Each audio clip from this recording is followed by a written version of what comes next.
2026 council meeting called to order. Would you please stand for the pledge of allegiance and a moment of silence? I pledge allegiance to the flag of the United States of America and to the republic for which it stands, one nation, under God, indivisible, with liberty and justice for all.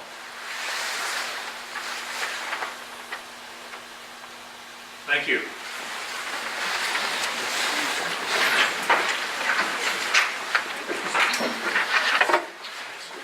First item on the agenda will be approval of the minutes from the March 12th meeting. Mr. Mayor, I make a motion to approve the minutes as presented. Second. It has been moved and seconded to approve the minutes. Would the clerk please call the roll? Adams. Yes. Behar. Yes. Malott. Yes. Shriver. Abstain. Stack. Yes. Next item will be approval of the statements of the bills paid in the amount of $146,355.47. Mr. Mayor, I make a motion to approve the statement of bills for $146,355.47. Second. It has been moved and seconded to approve the statement of the bills paid. Would the clerk please call the roll? Adams. Yes. Behar. Yes. Malott. Yes. Shriver. Yes. Stack. Yes. Next item will be requests or comments from the public.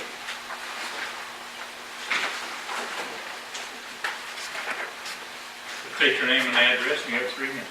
My name is Mike Nichols. My address is 3108 North 118th Street, Kansas City, Kansas 66109. I'm just here to announce to the folks of Edwardsville that I am running for Wyandotte County District Court Judge. It is a countywide election that's going to be held on August the 7th of this year. I know that sometimes the folks in Edwardsville don't get the attention that they deserve in these countywide elections, but I'm here to tell you that I will be out to meet you in the next few months. I am the best qualified candidate in this race, and I look forward to the opportunity to come out and tell you why in the months ahead. I would take any opportunity I can to meet with anybody, and in the meantime, before I get out to see you, you're welcome to check out my website at whitecojudge.com. You can find me on Facebook at Nichols for Whitecoat Judge. I'm not going to take up any more of your time this evening other than to say that you will see me soon. I appreciate the opportunity to talk to you tonight. Again, that's Mike Nichols, August the 7th, 2018 for Wyandotte County District Court Judge. Mike, thank you very much. If there are no others, we'll move on to the next item on the agenda, which is consider special event application for King of Courts event sponsored by Sporting KC at Edwardsville City Park, June the 23rd, 2018. We'll let Mr. Daniel take this item. Mr. Mayor, members of council, what's before you is a special event application to take place at the City Park on June 23rd of this year. There is in the audience right now Blake McFarland representing KC Sporting Soccer Club. What the event is the King of Courts Futsal Tournament Series. It will be the first of the tournament series to be held in the relatively new Edwardsville Futsal Court. It's a 4-on-4 tournament, and what triggered the special event application was what traditionally they expect between 100 and 200 people.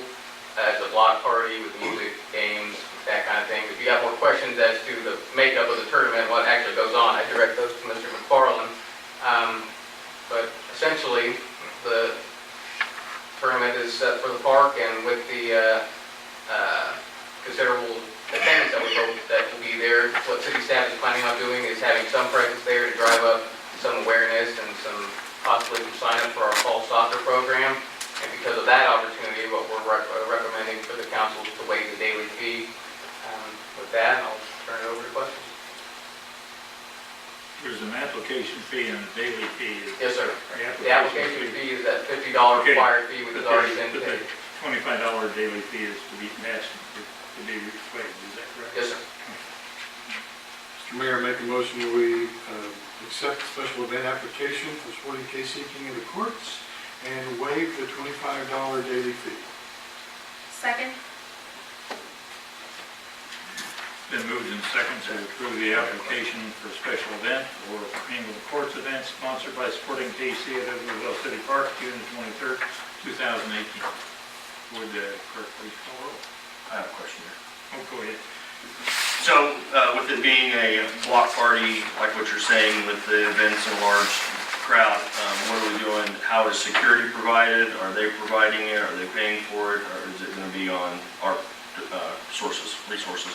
My understanding is that it would be through kind of our resources. I might turn it over to Mr. McFarland and get some more details. I will say, we've done these in Kansas City, Kansas football courts. I know Sporting has, I think it's 8 in the metro, all through Kansas City, Kansas. Last year, they didn't have any security at it, just because it's mainly a family thing. The only security would be probably be like Sporting Kansas City personnel there. If we do need security, that's something we can look into, and we can find a way to make that work. No alcohol, No alcohol. that's all. I believe the hours are from 9 to 8 to 1. 8 to 1. 8 is when, I put 8 there just because that's when we'd start setting up. We'd be ready to go by 9. We'd be out of the park by 1. How many staff members do you believe that you'll have on hand?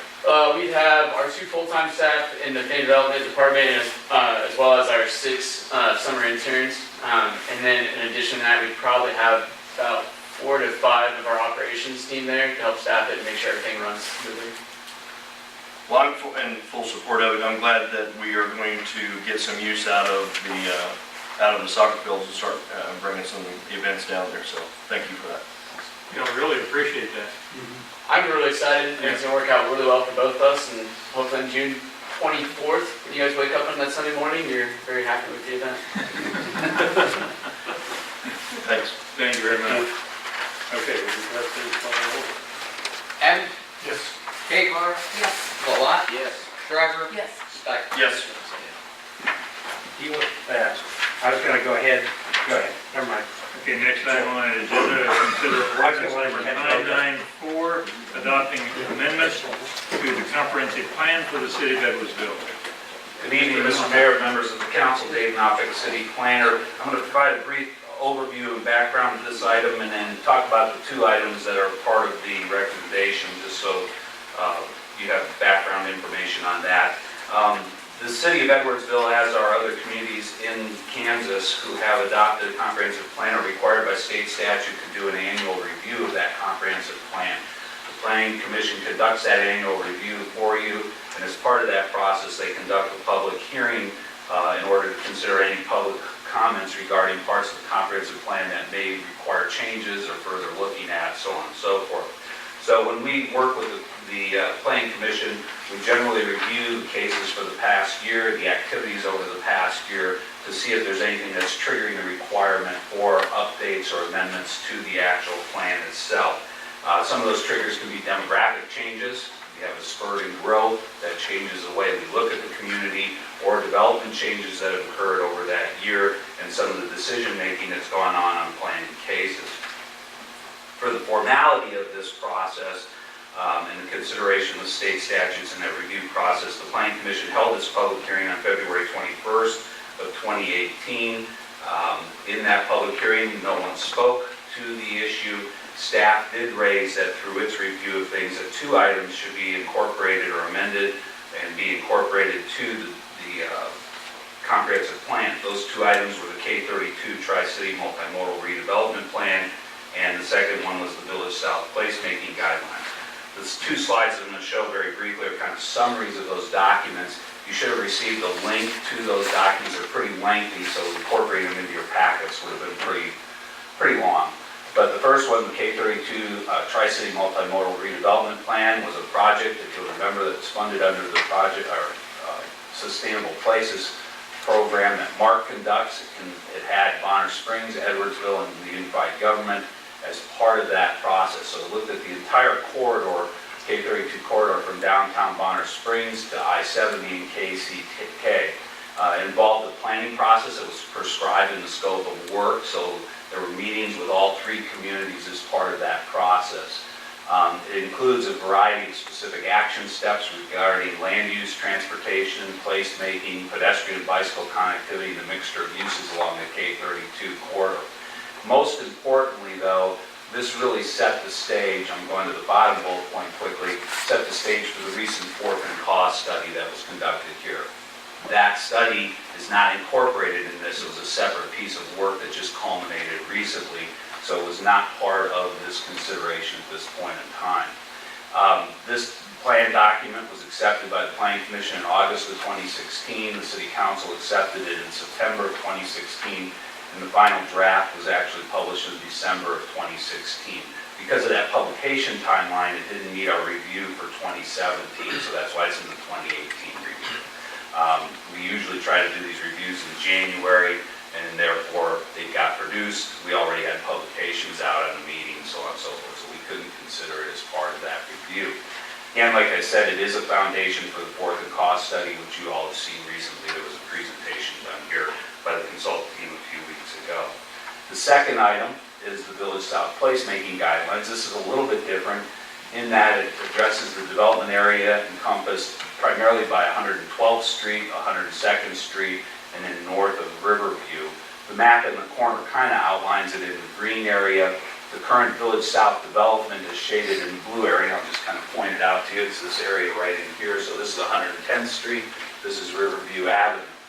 The idea that this has come from is as we've been considering development proposals in Village South, we've come to the realization that there's interest in properties all along this corridor between Riverview and I-70. So there's a variety of different expectations going on. Because of the way the parcels of property are, we anticipate that we may receive proposals from a variety of developers, not just the developer that we have on the Village South project or the hotel project that's there currently, but certainly trying to figure out how does this all come together at the end of the day when you have multiple parcels that could have multiple developers and multiple property owners. So the idea of the guidelines is to primarily address the public roadways.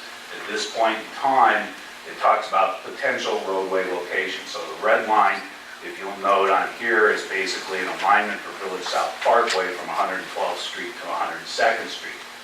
It is not a mandated alignment, but we look at this kind of similar to the 98th Street corridor in KCK. When you look at what they did, when you have these large parcels extending for such a distance as it is from Riverview up to I-70, one of the problems you have is most development formats are going to try to split that up in some fashion or format. They're not going to take up a whole parcel and develop it as one parcel with a Riverview address. This allows actually for greater development density. It allows for greater development parcelization. It makes sense for the type of development we might see up in this area.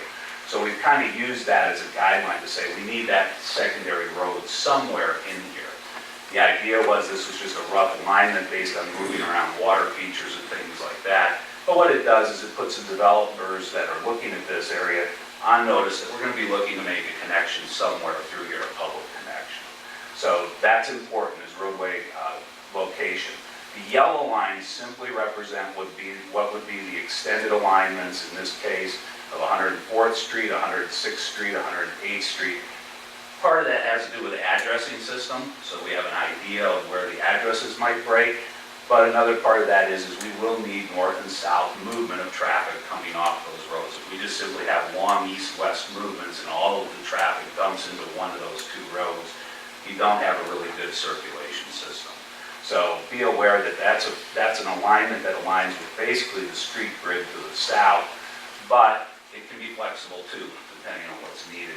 In this case, most of those align with existing property lines that are out there today. So they're not dividing the property. The other thing that it addresses or primarily addresses is the potential size and character of public rights-of-way, roadway, pedestrian, streetscape, and hardscape frameworks.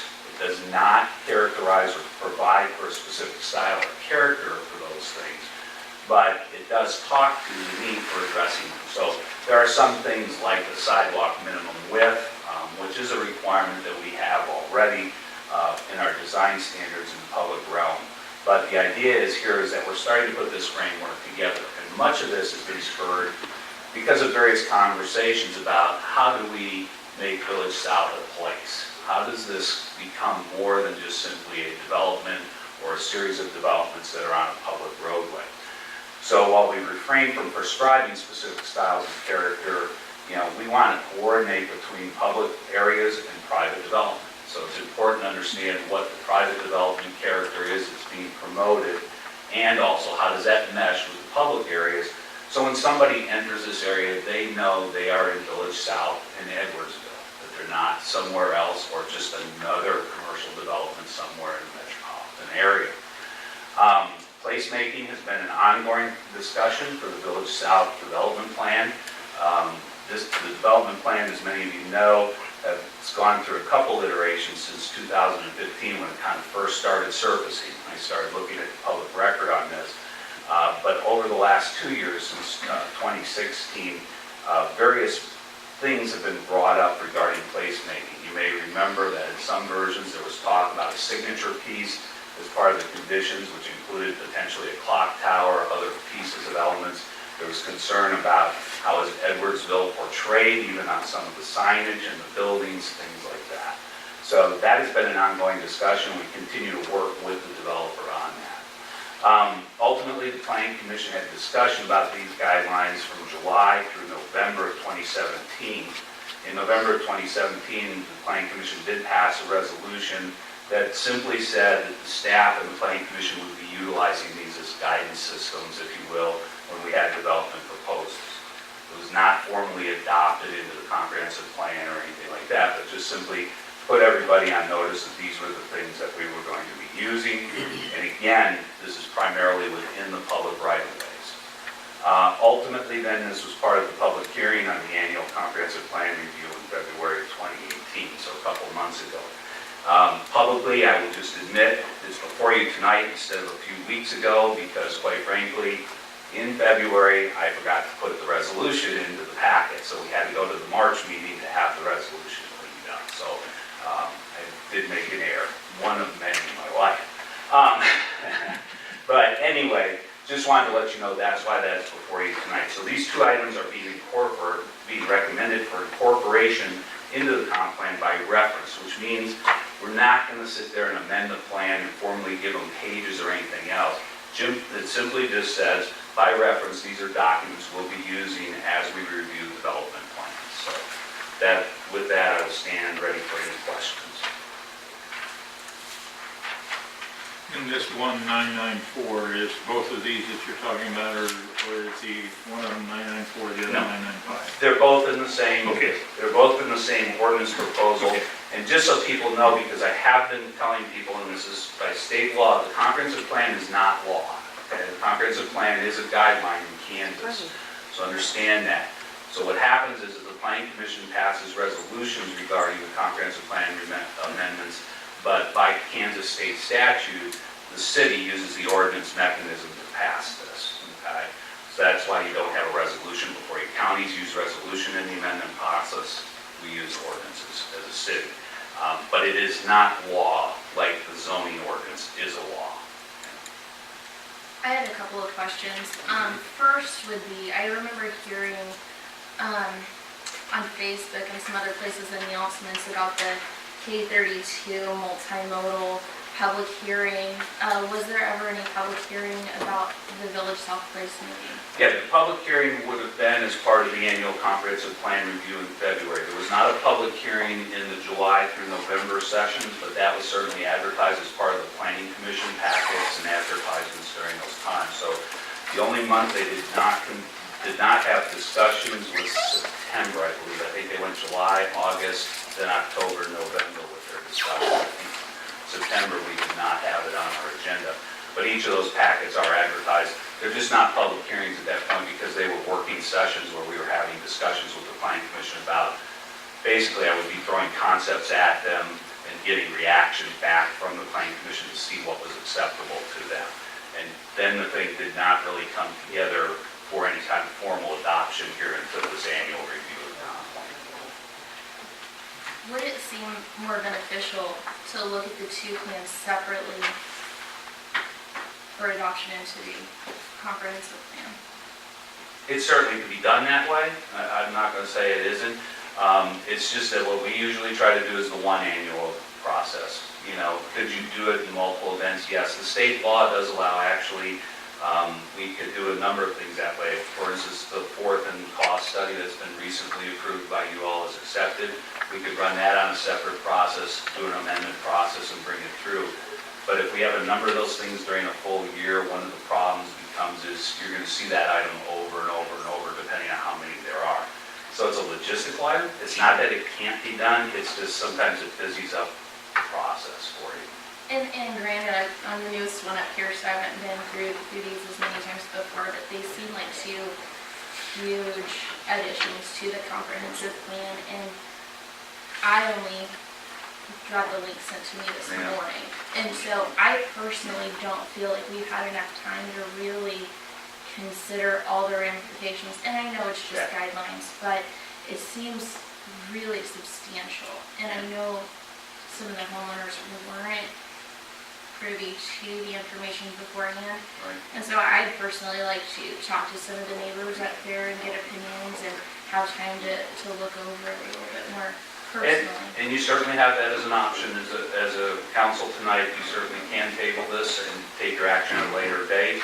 I would suggest that maybe we put it on the next meeting or something, just as a placeholder. And if you're not ready by then, we can continue that. But certainly, just to keep the item, otherwise it'll fall off the agenda and we'll be stuck because we have a state law that says eventually we need to do this process. So that would be my only concern. But it doesn't say that it has to be our next meeting. No, it does So not. we don't have to But put what I don't- ourselves in that. Right. What I don't want to do though is just not, I don't want to find ourselves in a position where it gets lost in the shuffle. So somehow just making sure we keep that on a burner somewhere would be important. I will say, in regard to the K32 study, that's a big document. I mean, it's a lot of pages. There's a lot there. That document has been adopted, I believe, by KCK, and it has been adopted by Bonner Springs in their processes, so just be aware of that. We are utilizing it as a guide at this point, and again, it did inform the Portland cost study that we have detailed for that intersection.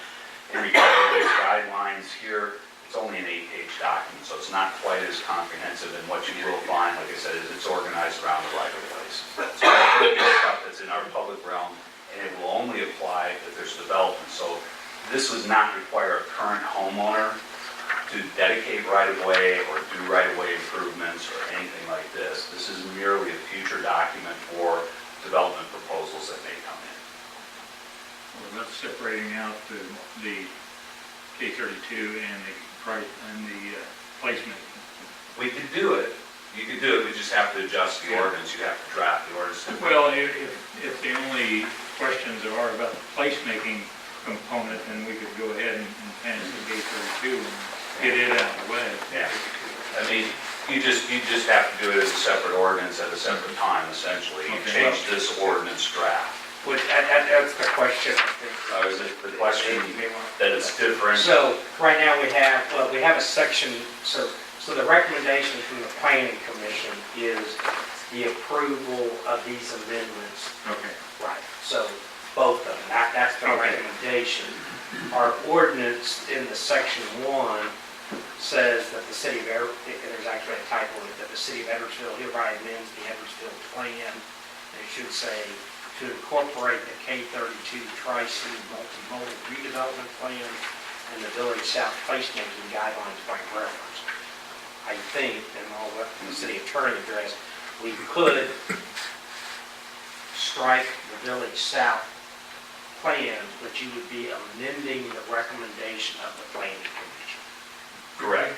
So it would require that 2/3 majority Takes two- vote, which is the same as it's a 4 out of 6. Because it's So a basically governing sending body. it back to them for an Well- adjustment, right? Well, Or no, if you table it, you're just. you don't have to, if we want to send it back, well, why don't you go ahead and So address there's- it? So you've got multiple options in front of you. One option is you can simply table it, just as it is, wait for further consideration and further guidance, come back, make adjustments or accept it, however you want to go about it. The second one is, yes, you do have the ability to send this back to Planning Commission for reconsideration, but you also have to provide very specific instructions as to what you want them to reconsider. So you have to outline that for them, okay? That's required by state law. And then the other one is, yes, you could amend what's in front of you and accept part of this.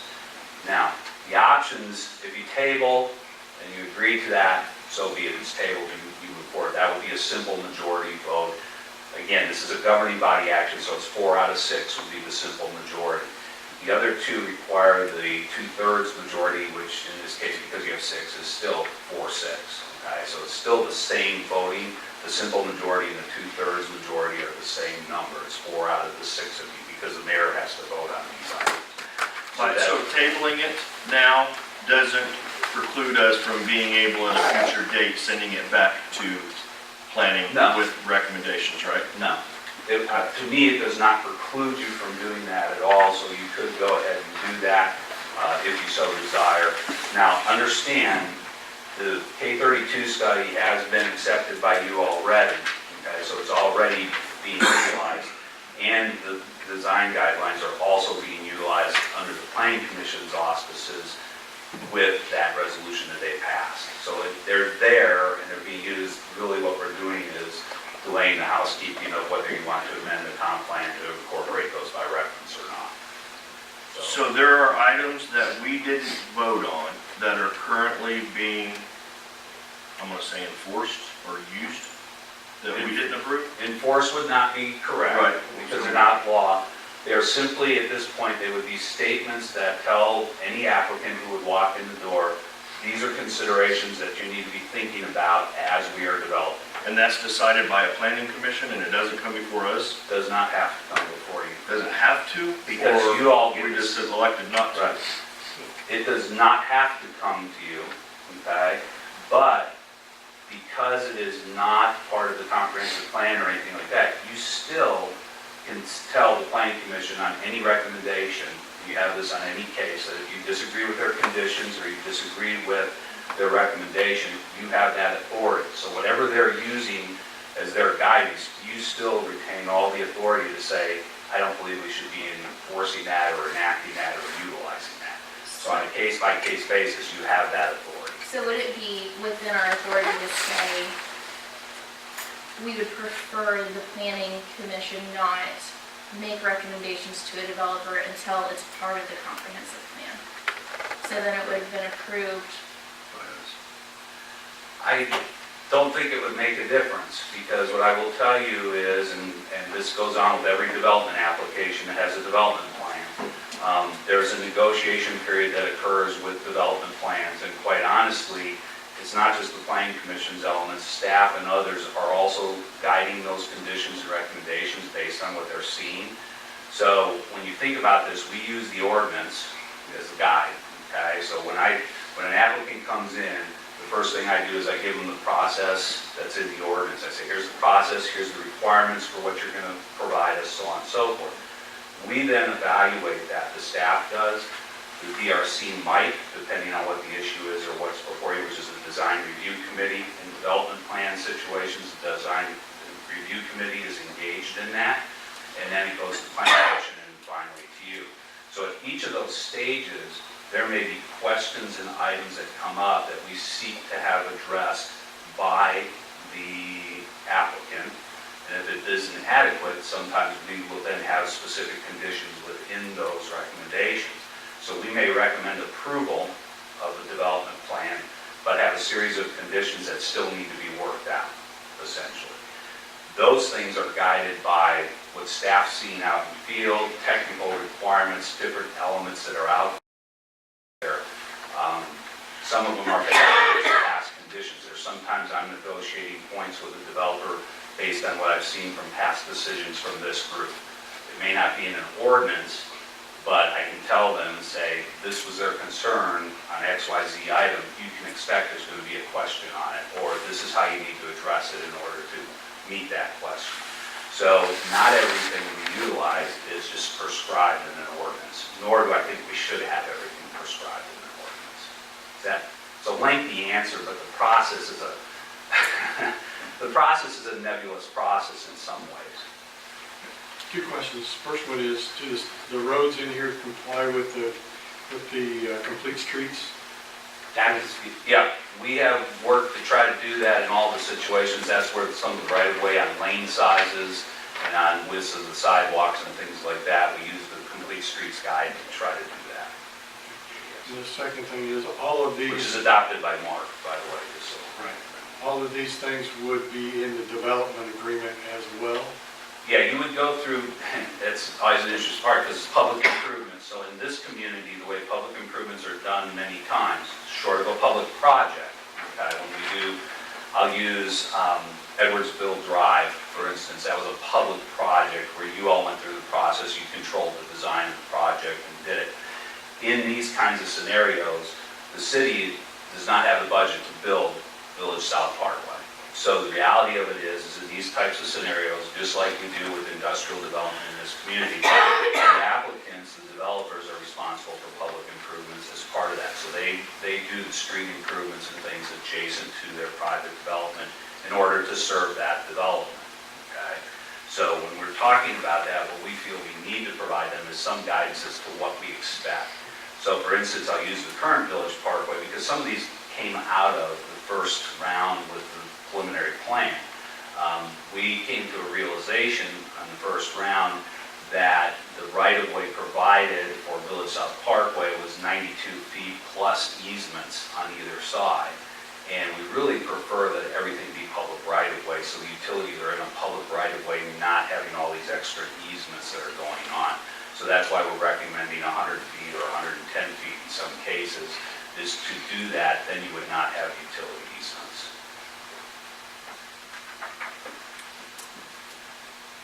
So I think to summarize from a basis, so, I mean, the planning commission has made a recommendation, so it's before you for consideration. So you could choose to table, say you want to not take action on it tonight and move it to a future date. I don't know that it has to be date specific. No, I Just just said. that you want Yeah, us that's what I was gonna ask. you want Do us, we need to set if there's some direction you want. And then, so that decision's going to stay at this council level. The other option is you could say, send it back to the planning commission and we want them to gather more information or, hold additional public meetings, or if it's about input is the key, then you may want to send it back to the planning commission for more input into the process. And then, of course, you could accept the recommendation with amendment, hence accept the K32 study, strike out the Village South placemaking, and then that's what it is. I mean, it's finished. Though it'll probably come back up at some future date. So, I mean, short of just straight out approval or straight out denial, those are obviously. What sounds the most attractive to me would be to send it back to the planning commission for more review rather than have the council get involved in that process. And that is their fault. Because that's micromanaging to me. If we allow the planning commission to have more public hearings, that allows the public to come to those meetings and have a voice, where we will not have a public hearing over these issues. So that's, for the planning commission to hear their concerns, that would be my suggestion, rather than just table it and let the council take in comments. There's just something about that doesn't float with me. I also just wanted to clarify in an answer with Mr. Stites' question too, that understand that the Planning Commission's action did not make this an ordinance or any type of legal element, okay? So just so you're aware, I just wanted to clarify, because some people might get it confused, so. And I'm glad you said it that way, because I happened to be at the planning and zoning meeting Wednesday night, wherever that was. Yeah. And that developer, tell me if I'm wrong, they were required to adhere to this comprehensive study plan. No, they were not. They were not. No. No, Okay. they were not. There is a condition that's recommended with the recommendation for approval. There was a condition recommended that their plans address placemaking, basically the placemaking guidelines. Now, because it's open-ended, and this is not law, there are just some elements that they need to go through. So for instance, light fixtures, monument signs, things that make up placemaking that were not part of their application in great enough detail for us to go ahead and say, hey, we approve of this or we don't approve of this. The idea would be is that with that condition, they're back at the table and we're trying to hash those details out to get to the point that we need to be. So it's not a quote-unquote requirement to meet these per se. Just like when they do a development plan, they ask for exceptions for height, they ask for exceptions from the zoning code as part of that process, and we can approve those as a condition or as part of that recommendation. So those elements are part of the approval process. And the planning commission certainly has before it the right to strike any of those conditions, as do you at that point. I would add about the placement, because I know that word, that seems to be the catch. So placemaking in that process for that development, which really goes to the preliminary plan, because the final plan is just about their hotel in that lot. It talks about how to tie, but placemaking has been an issue, so to speak, from the very get-go. I mean, there was a recommendation to put a clock tower up. There was recommendations to put things across the road that look pretty. We've talked about signage. We talked about, how do we sign at one point the signage of the conference center, conference room. So I think the issue of placemaking stays will stay there. We're really generally talking about, again, the public spaces. So whether that's along the road. And some cities get very prescriptive. I mean, probably the one that people talk about or hate the most is probably Metcalf, and it says thou shalt have, a wooden bench of this size and this thing, and they'll be located every 250 feet, and it'll have 3 of these kind of trees. So I think what we've tried to do from staff and community is to say we don't want to try to prescribe these things. And in this case, because quite honestly, they're the first development out, they really will set the standard, and I think that's what we said. So some of these things, even the cross where the road is at and going to the other side, that was one of the things that they had actually proposed, hey, we see the road going across and turning down, and we're like, oh, we're all on the same page here. So some of the placemaking things, and on any project that could happen, especially when you have public areas, public rights of way, potentially parks, the detention basin out there, what are some of those things going to look and feel like? And I'm going to say planning commissions, they have their 13 golden criteria, but some of those are pretty broad, like, how does it improve the character of the community? Well, we have probably 20 different opinions of how that might happen in the room tonight. But, so, I think some of these things have been in place relative to the development and placemaking. I think this was trying to take some of those conversations and start putting them into something that we generally can use, so that the investment that's made in Project A, we want to see that kind of investment in our community on Project B, C, D, E, and F. So that's the purpose of this. If we need to go back and get more input, more guidance on the going forward. Well, what concerns me is that the comments that are being made by 2 council members are specific to this project and not to the whole picture. Well, they end up tying together. I If you outline a whole from 112 to 102nd, that's a pretty big project. Yeah. Right, oh yeah. This is similar, and this is really, for Edwardsville, this is the first jump into this type of development in Edwardsville, quite frankly. Usually we've been doing parcel by parcel, large industrial properties and so on and so forth. This gets into that realm of kind of like City Center in Lenexa, okay? City Center in Lenexa started out as an 80-acre project that the city owned the 80 acres. It expanded to 240 acres because developers who own parcels all around it started going, well, I want part of the vision, and I want part of the vision, and I want part of the vision. So they developed a whole series of very, very prescriptive, even to the extent the design lines talk about private development sites, so like the lighting standards inside the parking lots and all kinds of stuff. This does not touch on anything on the private side. It does talk about the connection from public to private realms, so like access points to the right-of-way, certain separation distances, okay, because we want access management on some of these roads. But the reality of it is we're talking about things that are in the public right-of-way, and whether it's this case that's coming up through the planning commission or item B, C, D, developer A, B, C, and D that go on through this process, all we're looking for is what is that standard? So this developer has an opportunity because they control all of Village South, all those parcels right now that are in this blue area, to basically tell us, how are we handling the streetscape from your perspective in the sense of how it meshes with your development proposal? And then we can put those details further into these design guidelines, and then that gets utilized down the road with other developers. So that Village South Parkway uses the same lighting standard, street trees, landscaping. You know, we're starting a trail, we continue the trail, those kinds of things. I hope that helps a little bit for understanding, because this is new for the city of Edwardsville. It's new in one respect. I mean, if you go back 15 plus years ago, We had overlay districts. had the big, development, and it had all the pieces lined out and all the properties, the aquarium and the stadium. And I mean, that was a big project, and it went down 110th and took in some property. So conceptually, we've been doing some of this planning, but again, it sounds to me, if I want to try to summarize, I'll go down, sorry.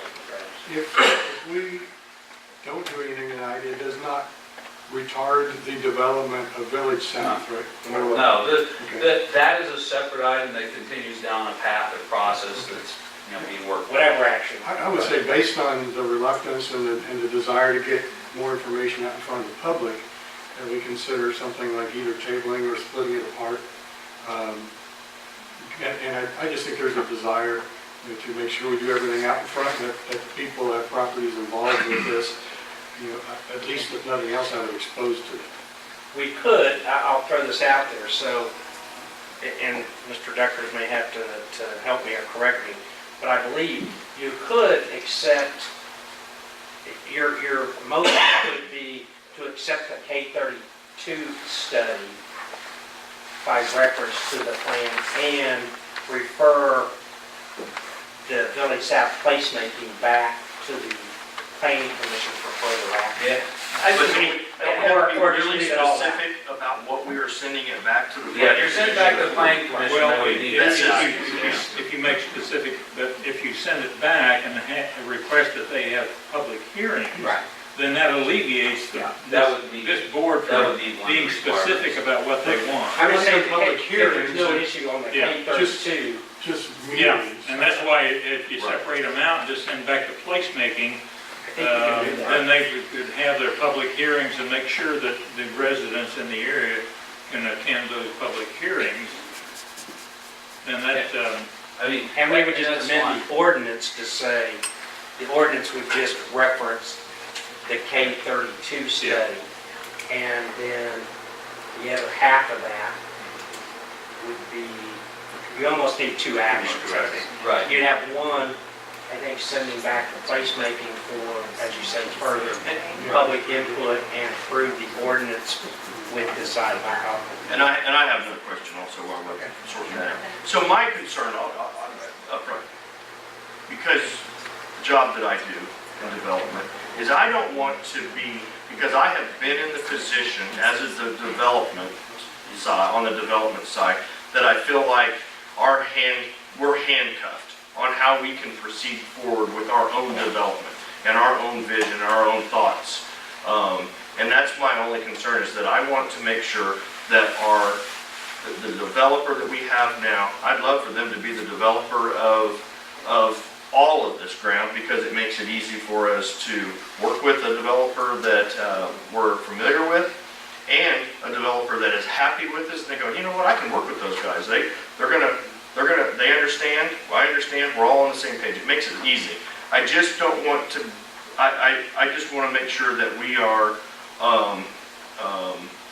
a developer-friendly, to a point. I'm not saying we bow down to anybody, but just make the process be easy, and we're not putting things on that handcuff a developer where they feel like they can't be creative and do their own thing. And two things, I want to address that a little bit, because I think we would all agree, I think Michael would agree and myself would agree, if you had one master developer of this whole area, that is the preference.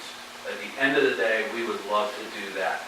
The tough part is when you have multiple properties under multiple ownerships, it rarely turns out that way. And we do have a particular case right now that's floating in the background. I'm not going to say a lot about it, but it's about a 2-acre parcel that's in there that would like to do its own thing.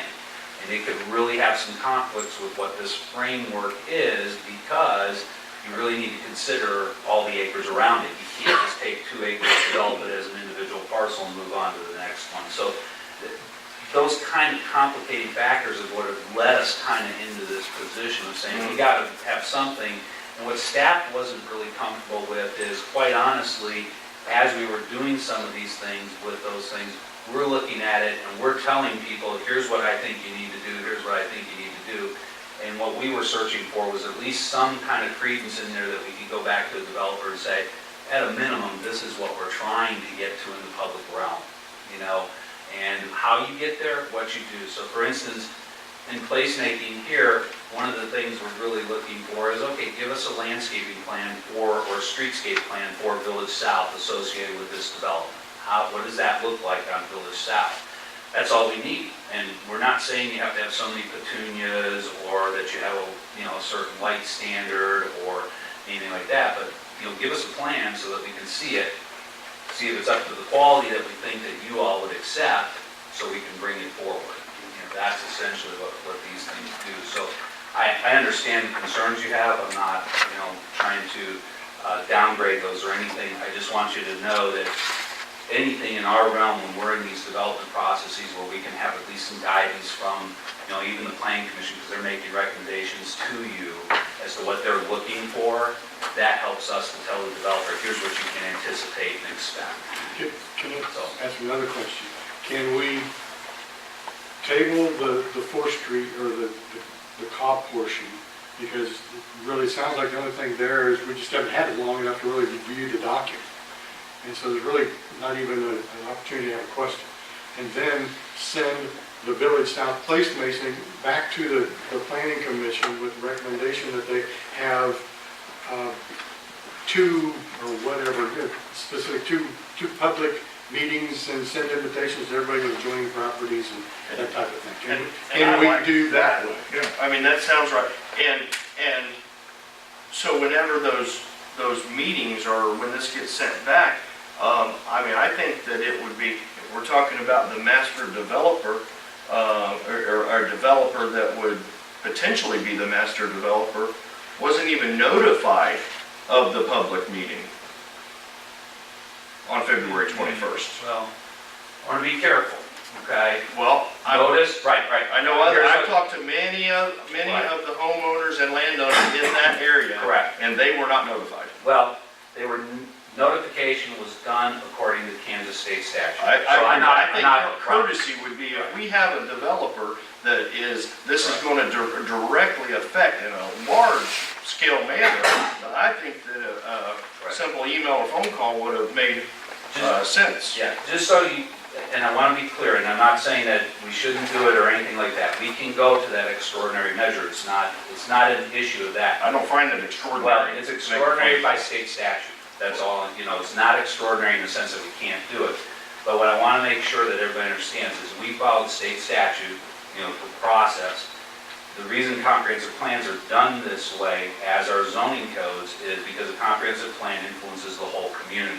So you don't send an individual notice to every property owner or every developer of all properties. That's just state statute.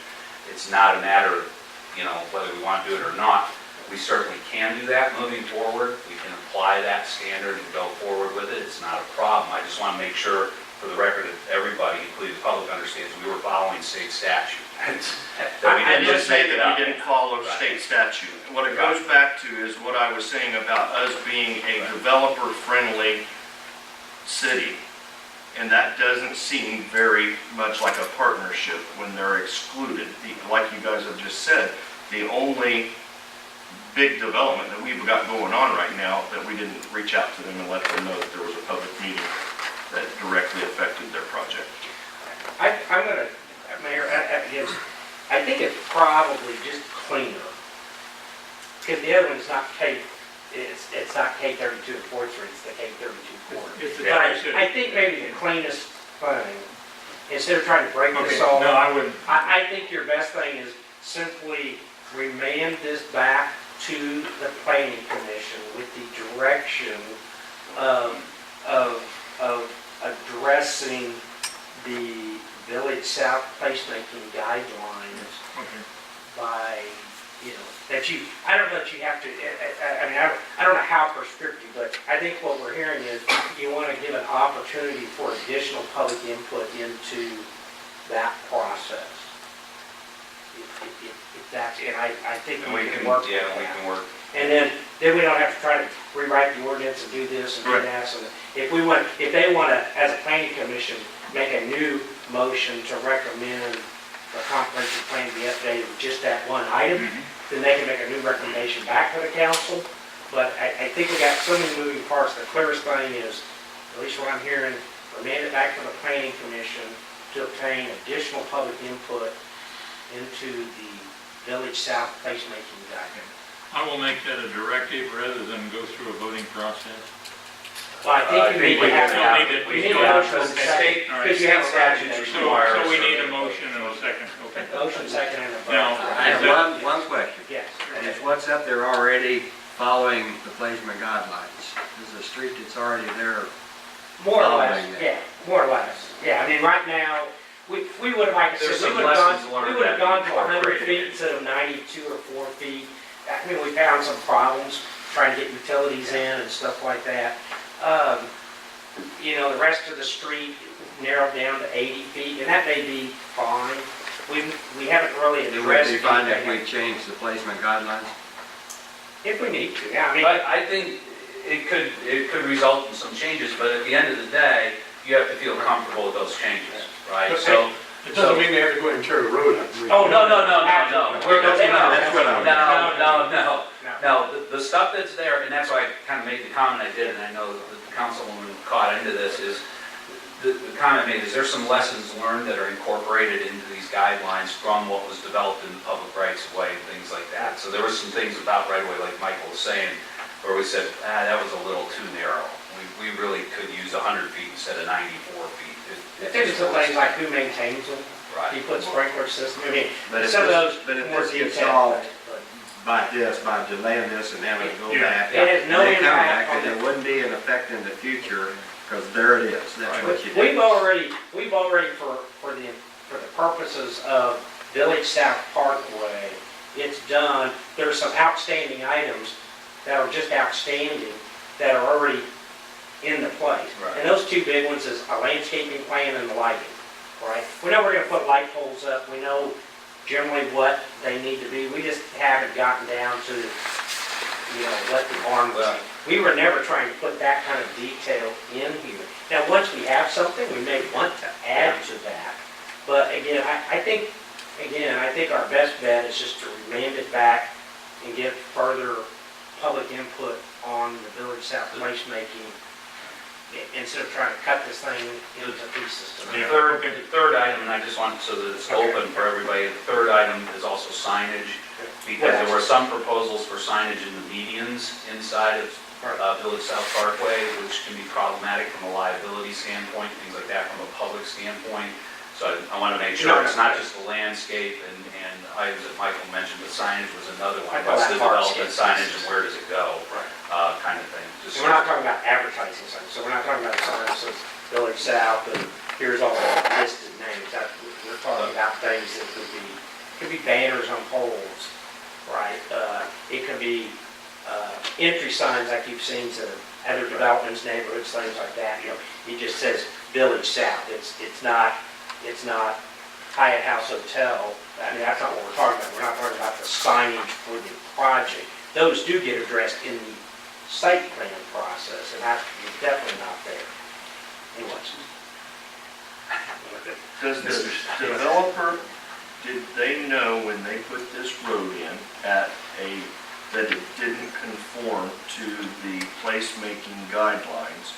And then now, well, that's question A. We did not have placemaking Okay. guidelines when that road was done. Gotcha. So in midstream, there's new guidelines that are going to be put on that developer now that he was not aware of Not when they correct. started. No.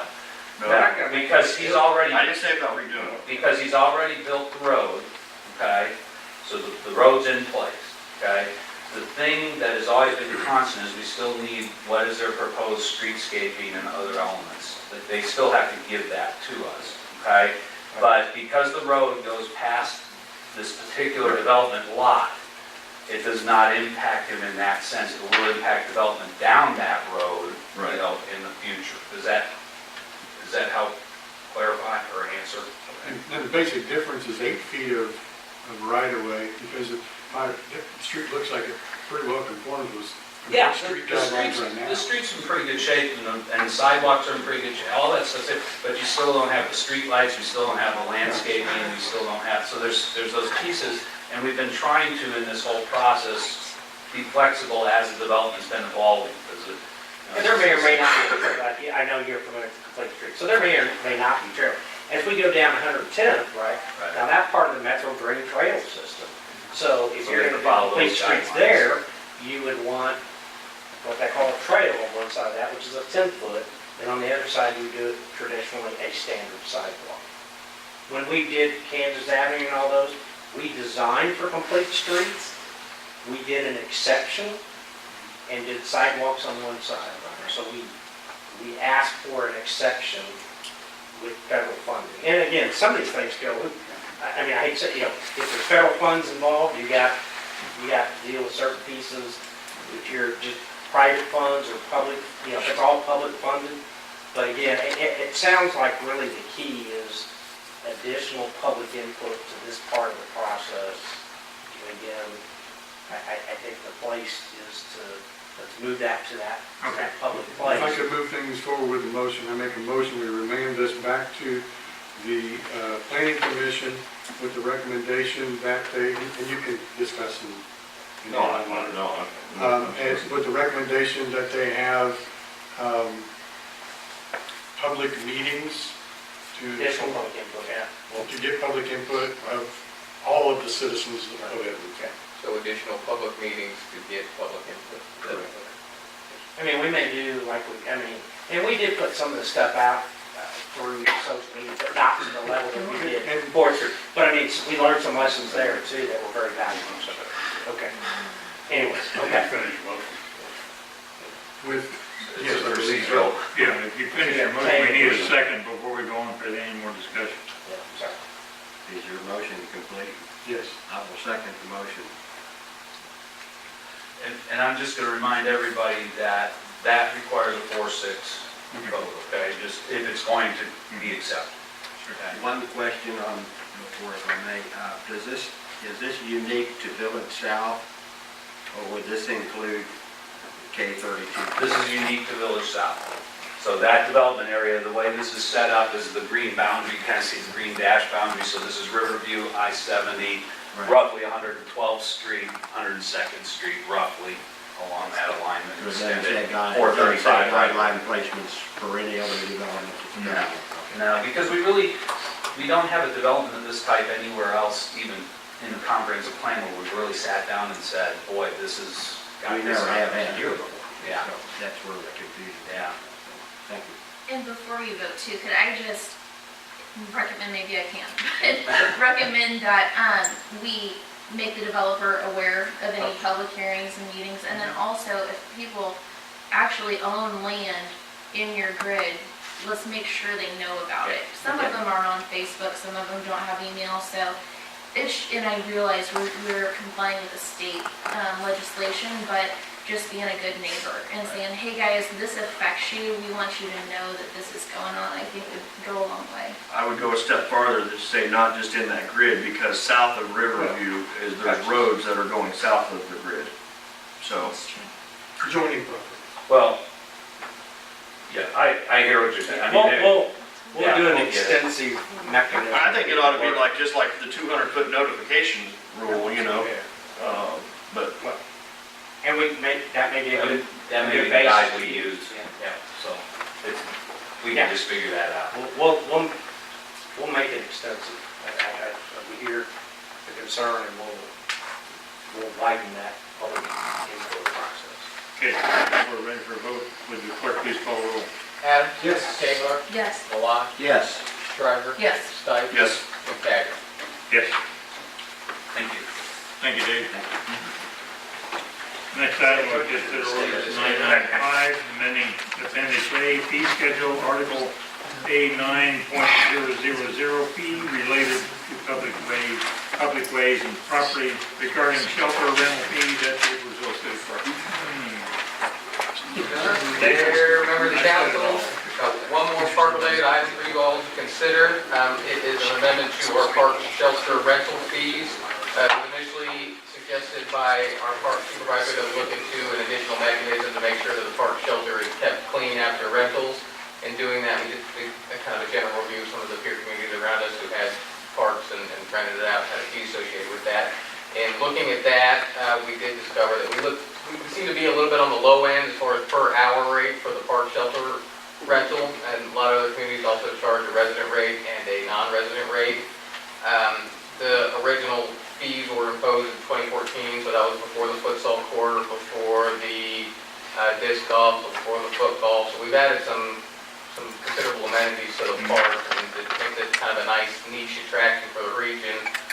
Due to that, and due to the fact that there's no deposit necessary spelled out in our ordinances that would protect or offer additional protection against essentially attraction shelter, the suggestion from the staff that was in turn reviewed and recommended by the Park and Recreation Advisory Board were to amend the park shelter rental fees to $20 per 4-hour block for residents, and then doubling that for a non-residential rate, and also to add the damage and cleaning deposit, refundable deposit of $50. Like I said, the Parks and Rec Advisory Board reviewed this over 2 separate meetings and thought that looked to be appropriate. The policy is going to essentially mirror what we already do for the community center, so we'll require some form of residency or identification so folks can get the residential rate. We'll require that the person doing the rental is on site for the entire time of the rental. So essentially the framework for that kind of policy is already there with the community center. It's essentially just applying it to the park shelter and bringing it up to where we think is valuable. When someone reserves the shelter, is it just the shelter, or do they have access, like, are they reserving the futsal courts so no one else can come in, or, like, for example, the soccer thing coming up? Are they gonna have that reserved as well? So that's kind of two separate things. So with the futsal event coming up, we've actually blocked that off. When we have a larger community event that we have an application come in, we block that off on the calendar until it has time for council review. So that way, somebody doesn't book the shelter while there's a 200-person futsal tournament going on. So that's how we handle that. But when people rent the park shelter, they're generally just renting the shelter and the tables underneath it and having coverage for it. We don't have a separate structure to rent just the futsal court or just the disc golf course or things like that. We've thought about that, and that may be something that the Park and Recreation Advisory Board review and bring back to you. But right now, that's not a structure. How many times in 2017 was the shelter rented out? I'm not sure the amount of times. The total rental came to a little over $1,000. Divided by? Well, but it's not that clear. I can go back and get that information for you, but people were renting in a different block, so it's not the same metric. So at $1,000, it doesn't sound like we were renting it a whole lot. Not concerned. Like we were booking it solid. No. So my question would be then somebody that's on the a non-resident of Edwardsville, is that what we're saying, not of Wyandotte County, but of Edwardsville.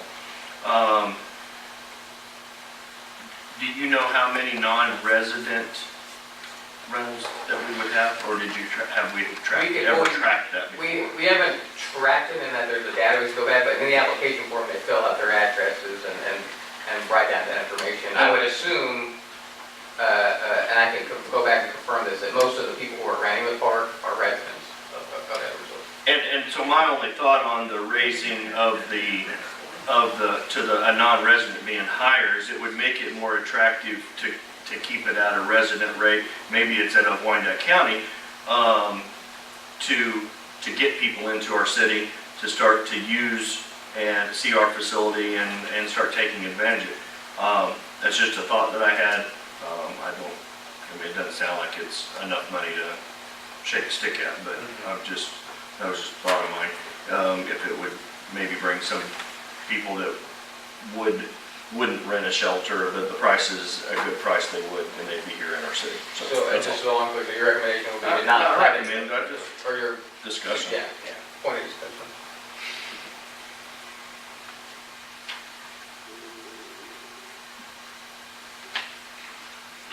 Mr. Mayor, I make a motion to pass ordinance number 995. Second. It's been moved and second to adopt ordinance number 995. Would the clerk please call roll? Adams? Yes. Kahar? Yes. Malat? Yes. Shriver? Yes. Stites? Yes. Okay, at this point, the chair would entertain a motion to go into executive session. How long do you need? I would say we could be back by 8, 7, 10. Maybe. Negative. All right, I'm just trying to get you out of here. Make a motion to recess. It'll take us a few minutes. Executive session in accordance with KSA 75-43-19E6 for discussion related to the acquisition of real property related to public improvements to return at 8:20 and 33 seconds. There's a motion and a second to go into executive session, return at 8:20. Would the clerk please call roll? Adams? Yes. Kahar? Yes. Malat? Yes. Shriver? Yes. Stites? Yes.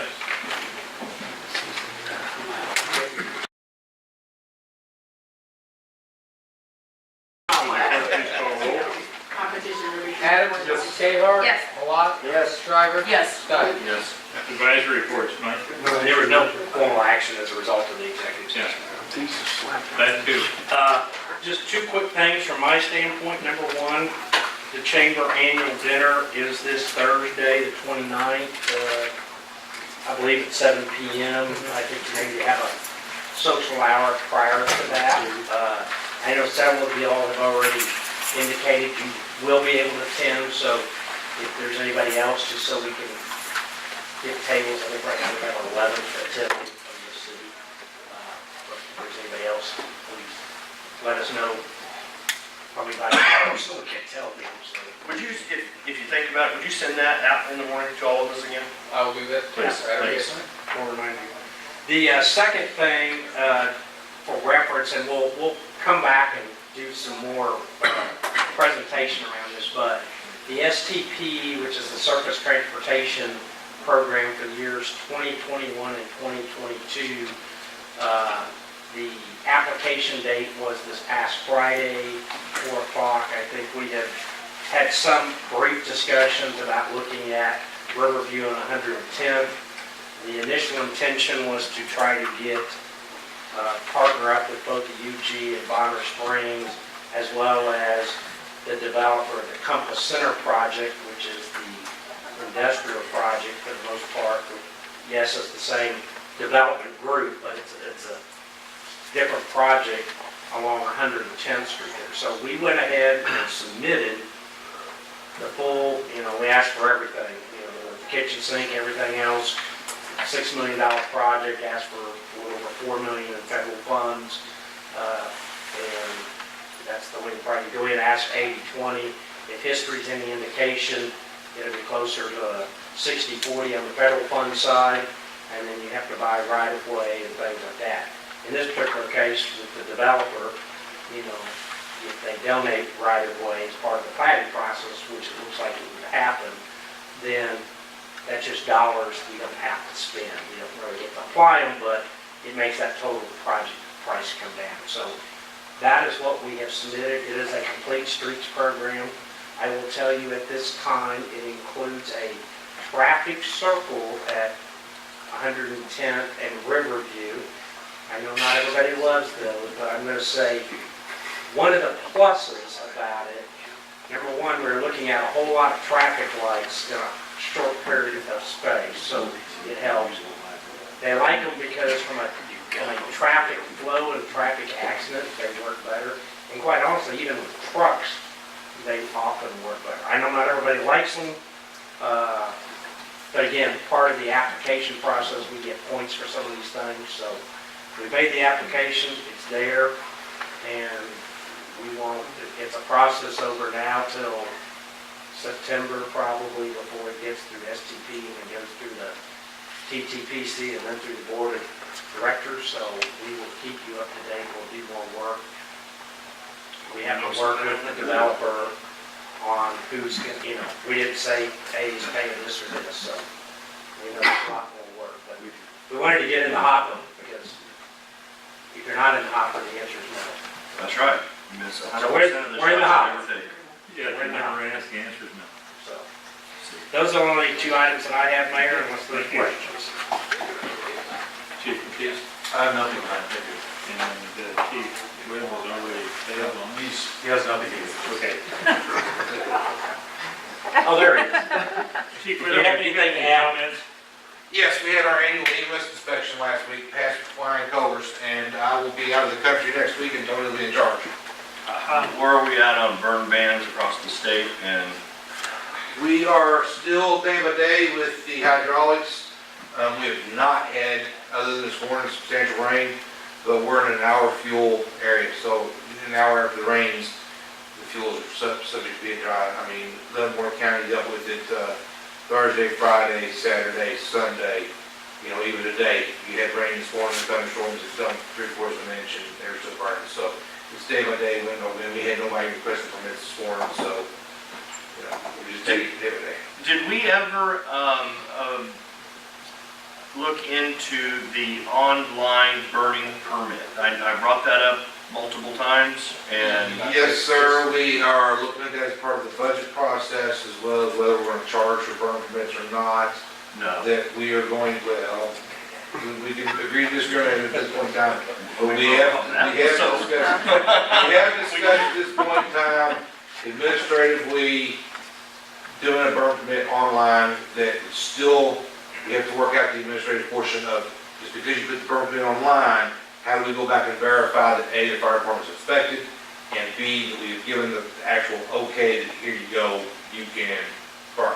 And maybe it's something, maybe it doesn't have to be an online thing. Maybe it's you come in, you register, and I'm not trying to lay out this program tonight, but you come in, you have our name, hey, I can call you up, this is Chuck Stikes at 98th and Riverview, and I'm wanting to burn. Is it a good day? Can we burn? Yes, it is. And then you send maybe just a quick email form, a confirmation saying that you have a burn permit issued for this date.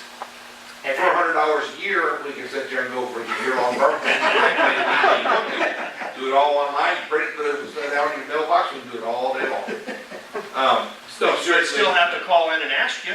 I understand. I ain't good with that. You give me full carte blanche, I can burn when I want. We I are don't pay that we're $100. actually looking at several different avenues with that. Yeah. That one is, you do apply online, we do have some sort of interaction between us and the property owner that is applied online. Yeah.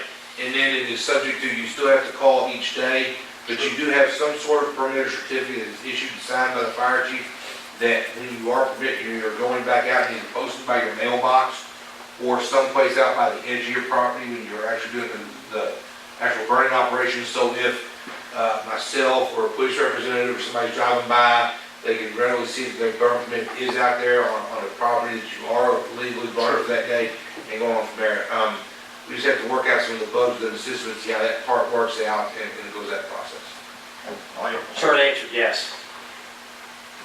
Okay. Thank you, Chief. Amy? Well, I just wanted everyone to know that currently Public Works has a position open. It's online and on Indeed. It was a wastewater foreman position. It's a new position that you guys have discussed over the last couple of years. So it's the wastewater foreman position, the sanitary sewer kind of position. That was budgeted. Yes, it's a full-time position. Have you had any inquiries yet? A few. Hey, okay. A few. Councilman Adams, we'll start with you. Okay, great. Have we been in contact with McEnany regarding improvement on the 102nd? They're redoing that section? What? Yes, I mean, we spoke to him probably 30 days ago. We made the same comments, it's horrible. They need to repave, is what he told me, but I mean, they were waiting for weather. I mean, they're Okay. required to pave. So they're still on board, we're just waiting They're for still the on right board, timing. so, yeah. And Chuck, to your you're in too. We now have somebody else on the Mark committee. Yeah. Zach is now on the, I was trying to look up the acronym, it's Like Act, Yes. act, oh, okay. the bike. You're on the act of pedestrian. transportation, right? And so we've got nice representation, and I got a list last week of recommendations for the positions, and I looked at it, wasn't anybody from Wyandotte County on the recommendations, and so I contacted him and talked to Zach, and he was willing to serve on it, and so they put Zach on the committee. James and Nate? And our application includes a trail, right, for the street application up north? Well, it does have a trail component to it, Yes. yes. And Tammy's also on one of the mark bodies as well. Street active transportation. Count that 4.2 billion right now. You writing a check for 1.2? Because if you did, we can make this thing real quick. I think I spoke about it a little bit earlier. I would just like to see us implement a better communication system for our neighbors who are involved in any decisions, with whether it's planning and zoning or council. I know we put it out online, but there are a lot of people in our community that just aren't online that much, and being very specific to them, hey, this affects your neighborhood, or the 200-foot rule, just something, instead of saying, oh yeah, we'll think about that, but maybe just a plan in place to make sure that we're just being really, I know it's a value that you have, just being real upfront with everybody, and I'd like to see that.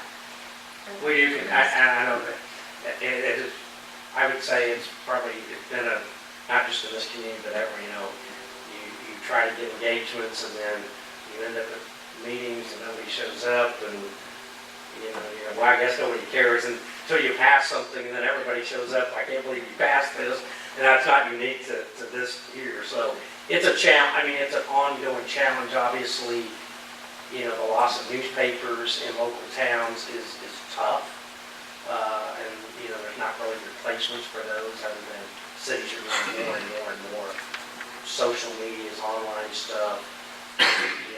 Trying to get out. I mean, it would be nice if we had. We don't have strong churches. We don't have a lot of. We have a number of churches, but we don't have that one where there's a large contingent of people, or the Kiwanis Club is a small group, or these various clubs.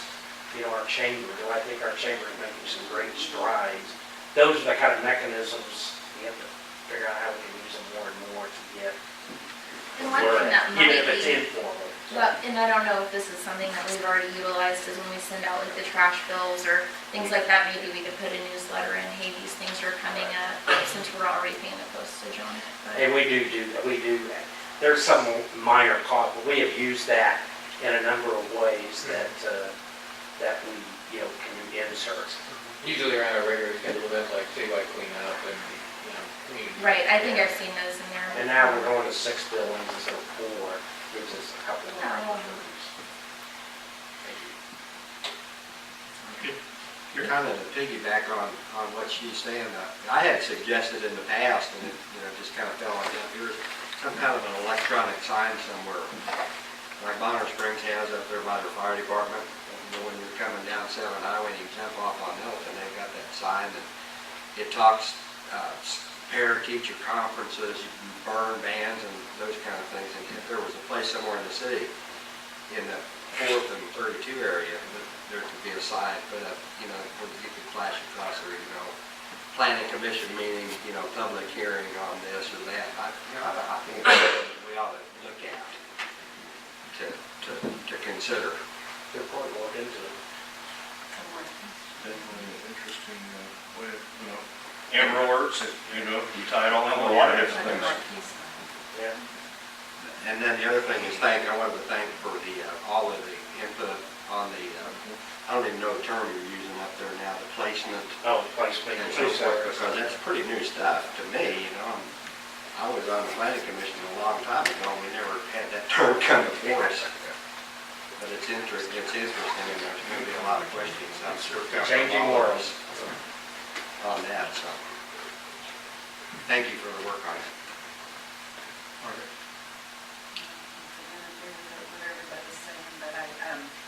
wanted to bring up something, whether it's the right time, whether we want it, how we go about it, but thinking of our development up on the north end, are we going to want a metro stop somewhere along the lines to bring in shoppers, to bring in workers? Is this the time to look at that right now, or we wait till everything's done? Hey, let's put it in here.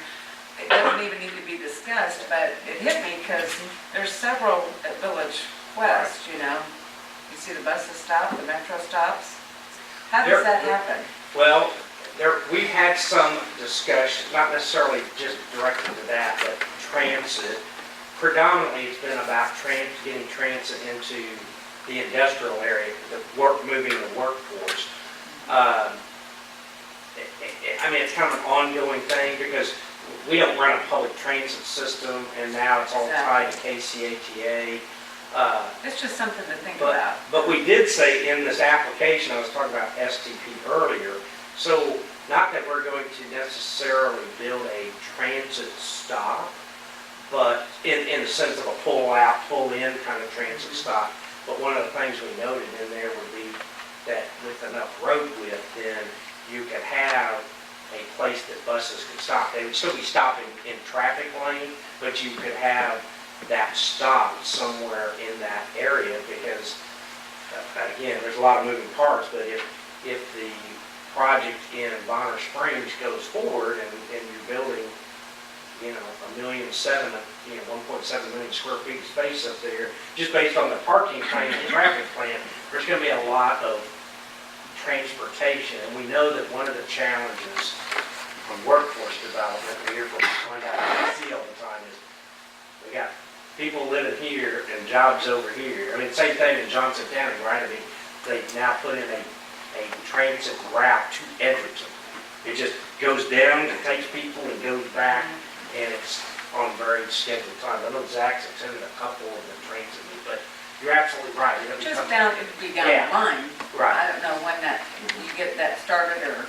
And there was even talk through the WYNDOT, you know, through the unified government on the transit system of a loop that would go from the transit center, come down K32 to about 9th Street, loop back through the industrial park, back to 88th Street, back out to K32 and back to the transit center.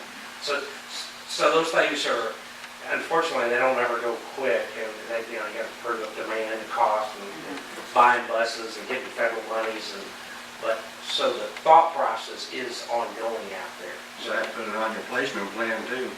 Well, I think there was some comment in there about, making provisions for transit, right? Again, we don't necessarily want to dictate that there'll be a stop here, but how would transit work, right? And it can be on street, but you got to make sure, you can't do it with a 20-foot wide street, right? You can't have 2 lanes, 20 feet, and put a transit stop on it.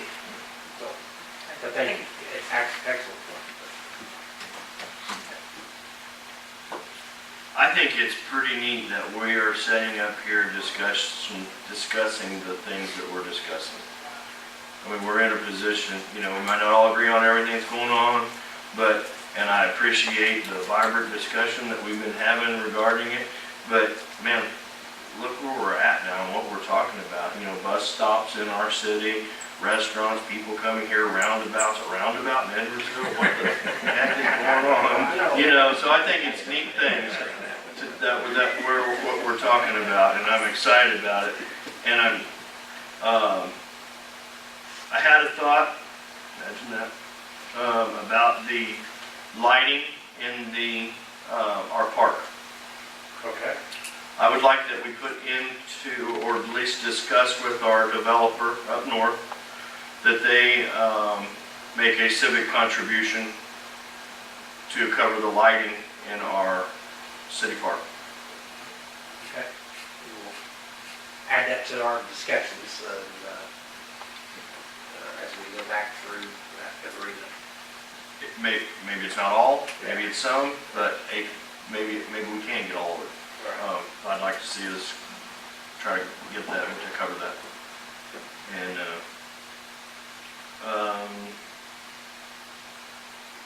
And I'm sure that jab about paying for burn permits is because Kentucky lost to a Kansas team. I'm not a Wildcat fan, but But anyway, okay, I'm glad we do not have a meeting next Monday night when the KU plays in the championship. We'll be looking for you on TV.